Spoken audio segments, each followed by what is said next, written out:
Oi gente, oi meninas, tudo bem? Vamos lá para o nosso estudo dessa semana, né? Hoje nós vamos falar sobre a verdade sobre a morte, o estudo número 9, né? Vamos entender um pouquinho sobre a morte, porque ela existe, né? Que nós vimos lá na Bíblia que o salário do pecado é a morte, mas o dom gratuito de Deus é a vida eterna.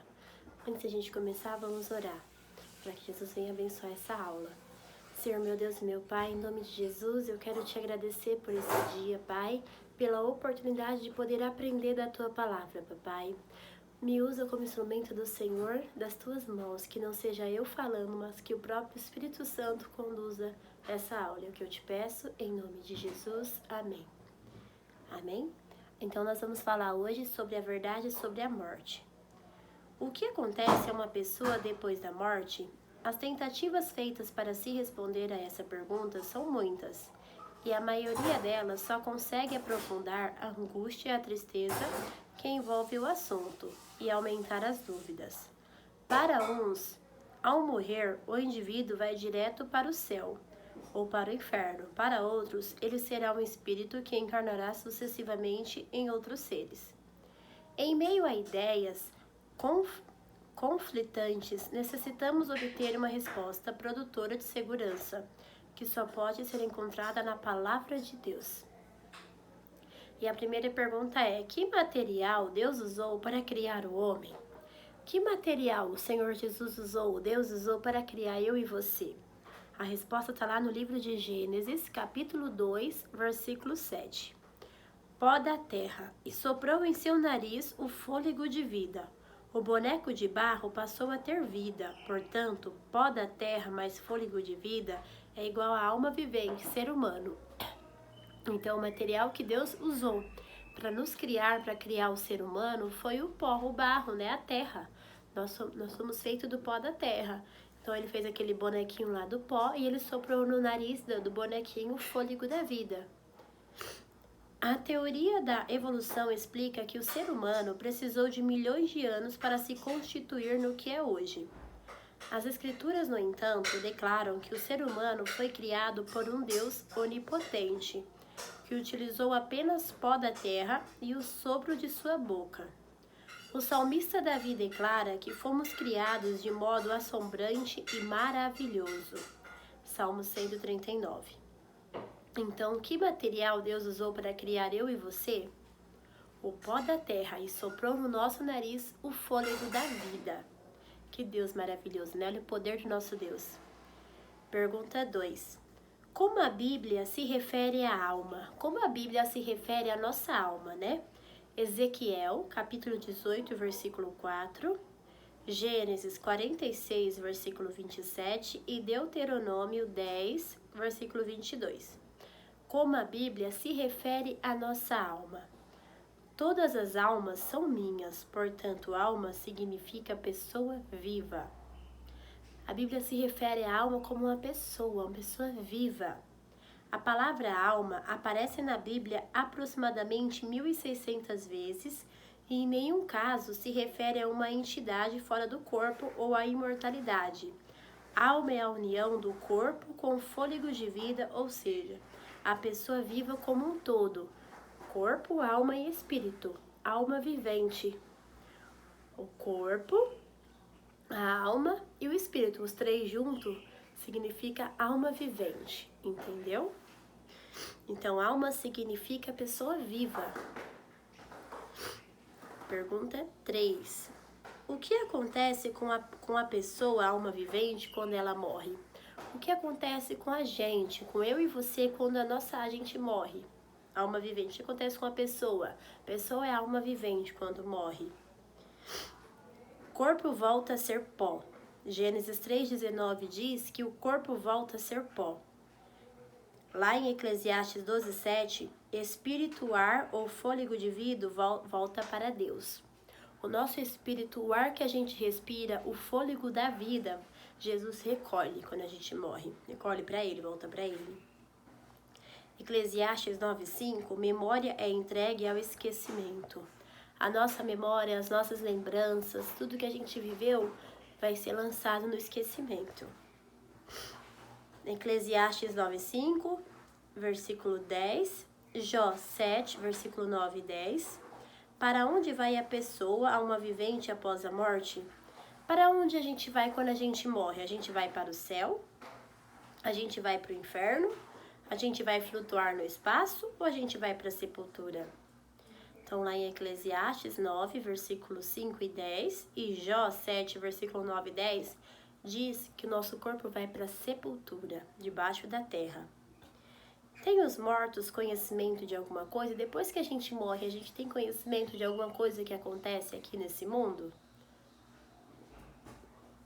Não, nenhum conhecimento.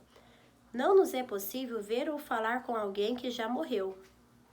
Em tais manifestações, é a pessoa morta que aparece, mas Satanás e seus anjos disfarçados. Tem pessoas que falam, fulano morreu, mas eu vi fulano. Não é a pessoa. Porque Deus não deu essa autoridade pra gente. Quando a gente morre, a gente volta a ser pó. A gente vai pra debaixo da sepultura. Tanto que a terra come a gente, né? Então a gente vira pó, a gente vira nada. Então não tem essa de, que a fulana disse que viu fulano que morreu. É mentira, sabe por quê? Até pra ela é uma verdade, que ela pode ter visto sim, mas é Satanás disfarçado na pessoa. Tanto se você viu ou já viu alguma pessoa morta, que da sua família, ou um amigo que morreu, pode ter certeza que não é a pessoa, não é o seu amigo, não é o seu familiar que você viu. Foi o próprio diabo disfarçado na pessoa para te enganar, porque é isso que ele é, enganador. Lá em 2 Coríntios 11, 13 fala isso que eu acabei de falar. Ele não deseja que entendamos que a oportunidade de salvação só existe enquanto vivemos. As Escrituras declaram que os mortos não praticam nenhum tipo de atividade na sepultura. Morreu, acabou, foi dormir. Sono profundo, né? Eclesiastes 9, versículos 5 e 10. E permanece em estado de inconsciência, ó. As Escrituras declaram que os mortos não praticam nenhum tipo de atividade na sepultura. E permanecem em estado de inconsciência. Portanto, não há possibilidade de comunicação entre pessoas mortas e vivas. Então, não tem possibilidade nenhuma de você conversar com a pessoa que já morreu ou a pessoa que já morreu conversar comigo e com você que estamos vivos, né? Levítico 18:11 declara que não existe reencarnação nem comunicação com os mortos. A teoria de vida imediatamente após a morte é um dos enganos do inimigo de Deus, Satanás, né? Gênesis 3:4 fala. Então, se alguém falar que viu uma pessoa que já morreu, que a pessoa conversou com ela, essa pessoa foi enganada por Satanás, sim. Satanás, ele se reencarna na pessoa, ele fica igualzinho a pessoa para te enganar, para você acreditar que ali é a pessoa que você tá vendo, mas não é. É Satanás. Tanto se você falar, tá amarrado, expulso em nome de Jesus, some na hora.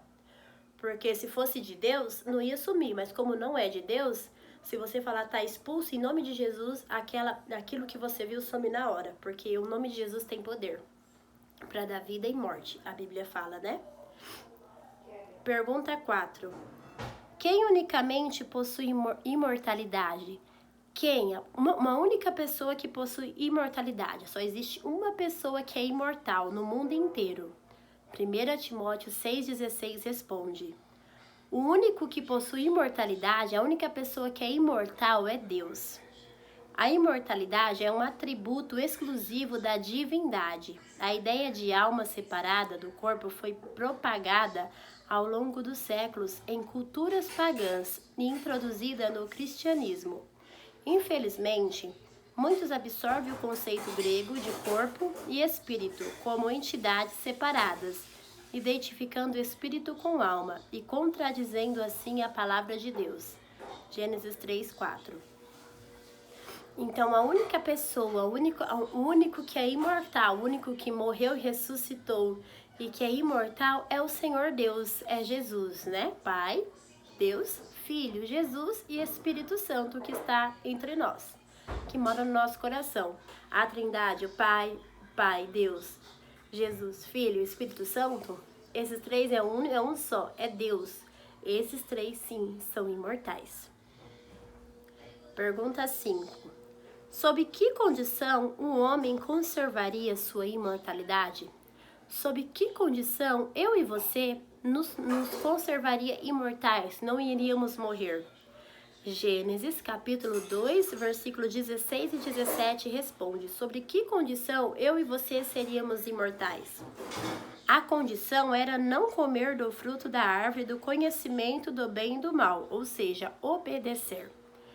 Se a Eva tivesse obedecido a palavra de Deus e não tivesse comido do fruto proibido, do conhecimento do bem e do mal, eu e você hoje não ia morrer, a morte não ia existir, a gente ia ser imortal, a gente ia viver no paraíso, a gente ia ser feliz, como vai ser na Nova Jerusalém, né? O ser humano, ao ser criado, recebeu imortalidade condicional. Para mantê-la, deveria viver em obediência. Deus declarou claramente que a desobediência acarretaria a morte. Mas Satanás, por meio da serpente, afirmou: é certo que não morrereis. Essa mentira sobre a imortalidade se mantém até os dias de hoje. Então, Satanás enganou a mulher e disse que ela não ia morrer. Por isso que ela foi lá, desobedeceu a Deus e comeu do fruto proibido. E por isso que hoje todos nós nascemos, crescemos e morremos. A gente não é imortal por causa do pecado, né? A partir daquele momento que ela desobedeceu, o pecado entrou no mundo, né? Entrou a desordem no mundo. Por isso que o mundo hoje está pior do que era antes, né? Tá esse caos.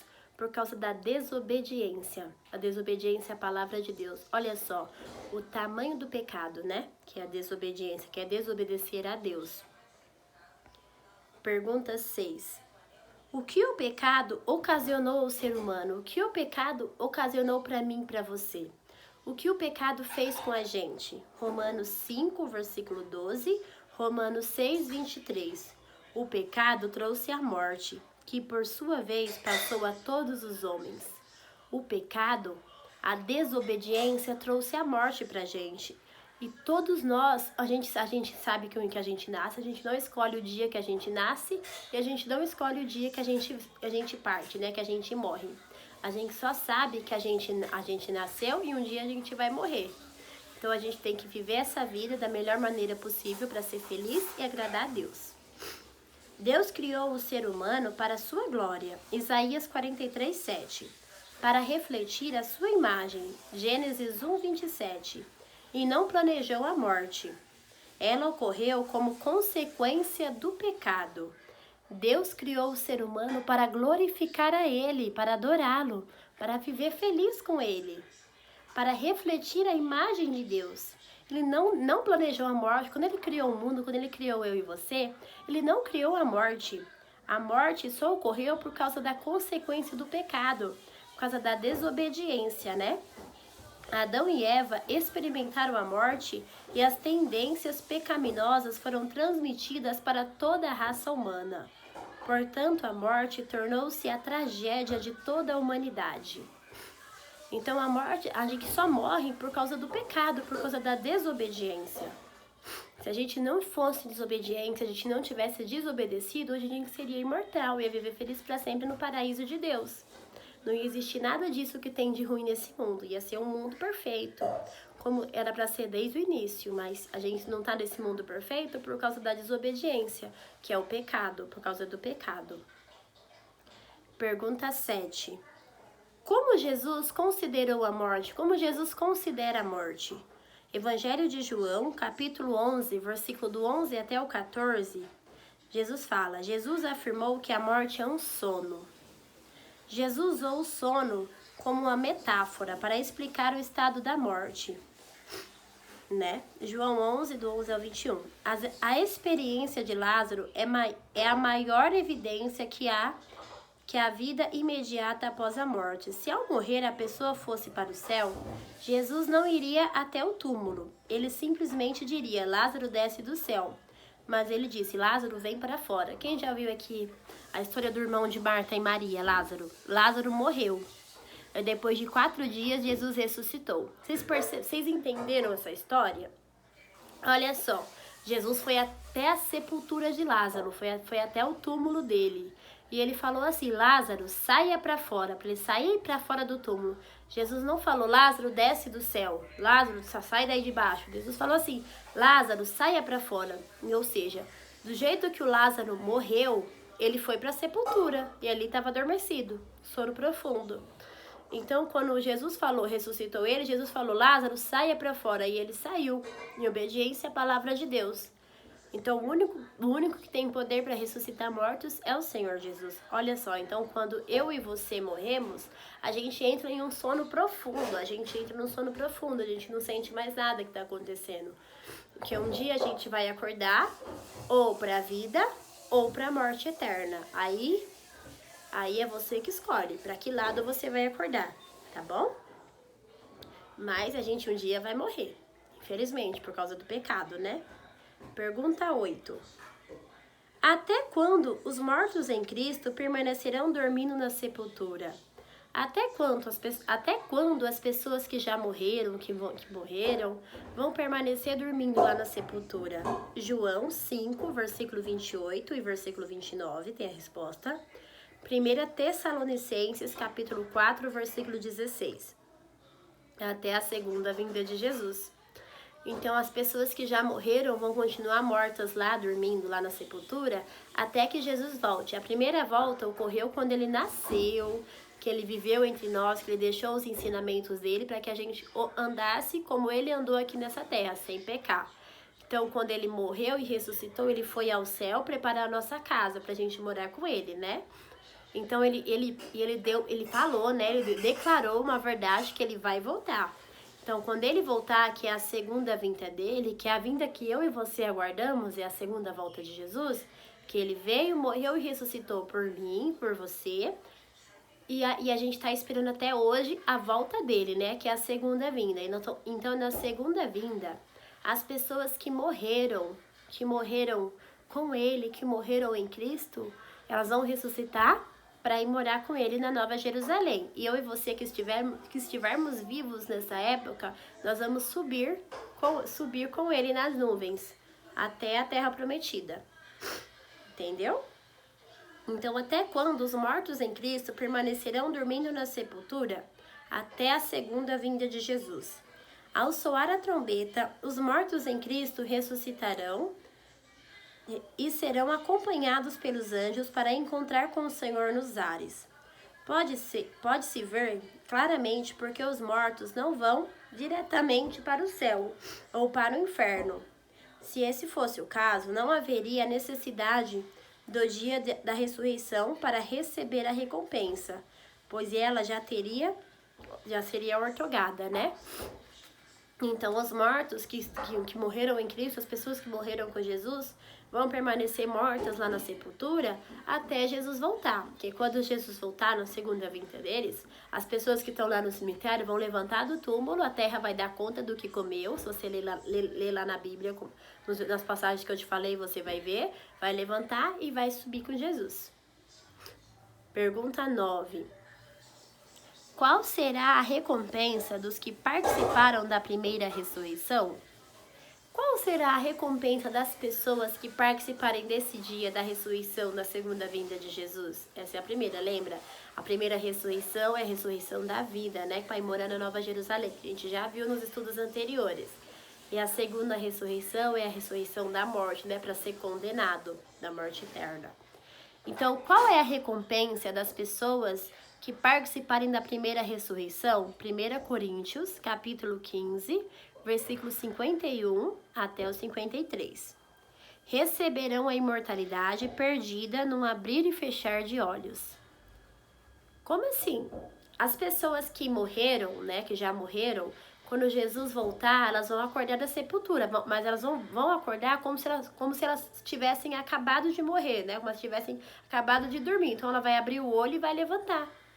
Ela não vai saber que estava morta 10, 30, 40, 100 anos. Ela vai ser um abrir e fechar de olhos. Ela vai acordar e vai sair dali e vai subir para os ares. Então, qual será a recompensa das pessoas que participarem da primeira ressurreição? receberão a imortalidade perdida num abrir e fechar de olhos. Elas vão ressuscitar, né? Vai receber a imortalidade e vai subir para morar com Jesus na Nova Jerusalém, a terra prometida, né? O novo mundo, onde eu e você vamos morar, né? Em nome de Jesus. O vencedor de nenhum modo sofrerá o dano da segunda morte. Apocalipse 2:11.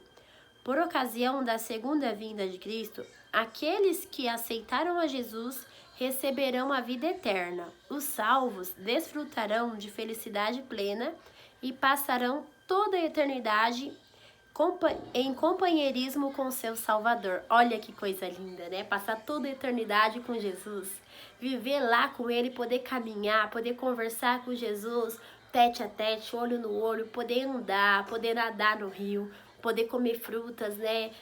Nossa, vai ser um mundo perfeito, imagina. Mas pra gente chegar lá, eu e você tem que andar em obediência a Ele, né? Recapitulação. Deus fez o homem do pó da terra e soprou nele o fôlego de vida. Então o homem se tornou alma vivente. Alma na Bíblia é uma pessoa. A morte é um estado de inconsciência. Jesus a considerou um sono. Os mortos não sabem de coisa alguma. Quando a pessoa morre, a mente se apaga, o corpo volta a ser pó e o fôlego de vida volta a Deus.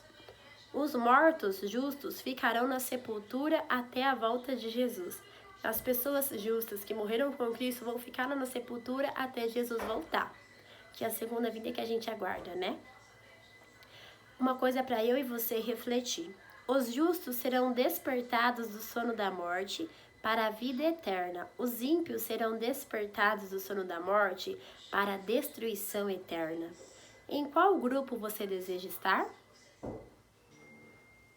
Amém. Que eu e você estejamos no primeiro grupo para a vida eterna. Compromisso de fé entre eu, você e Deus.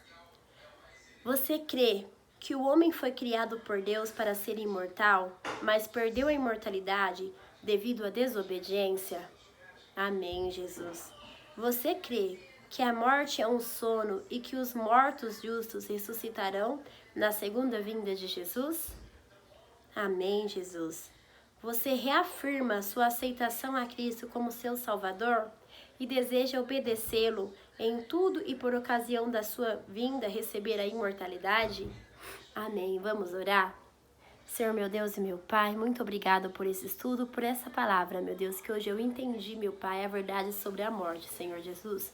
Que essa palavra entre no meu coração, Jesus, e venha dar frutos. Abençoa a vida de cada um, em nome de Jesus, é o que eu te peço e te agradeço. Até a próxima, gente.